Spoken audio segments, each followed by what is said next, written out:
right, we're back with Obi, the golden doodle, and we're going to do the skull, and I'm going to include the cheeks in that area. And what I don't want to do, after I've done the eyes, I don't want to take the length off the front as much as, you know, maybe a dog with a domed head. So what I'm going to do is take the 3/4 universal comb, the same thing I used on the chin, and I'm going to avoid this section right here in the middle, this little crown area. But what I'm going to do is I'm going to start there and then just gently put my 3/4 blade in and go back from that point. Okay, so there's our little crown there in the front, and I'm staying away from it because I want to keep that fullness that I've got right here when I did the bangs or around the eye area. Okay, I'm going to lift this ear up.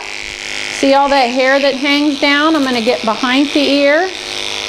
I'm going to get under the ear, and then I'm going to tip the head back and come back from the outside corner of the eye and where we worked on the muzzle.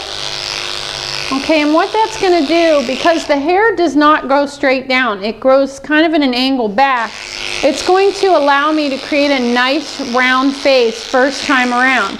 If you're going to cross that track pattern, you will end up making huge marks in your coat. Okay, so we don't want to do that. Now, if you've got a doodle with really soft coat, his coat's kind of in between, so it's not bad. But if you've got one that's got one of those floppy top knots, take your hair, the hair up between your fingers after you kind of get the length set in the front, and just check your work. Okay, you can do that on both sides and check your work to make sure that it's even. And then when you get both sides done, then you can, just like we did on the muzzle, you can check both sides and make sure they're even to one another. Okay, you can see that's already falling in nicely. So once I get that done, I'm going to take my comb, lift everything up. I'm going to take these 26 tooth blenders and just soften everything. Okay, and I'm thinking kind of a little bit of a dome on the head, nothing too full and crazy because it's going to fall. So you need to work with what you've got. Pull that ear up, clean up all those scragglies behind the ear. This is where they mat terrible. And then just blend this into the jawline because we already started this line here. So we're just going to bring it around. The line we already started here, we're going to bring it in.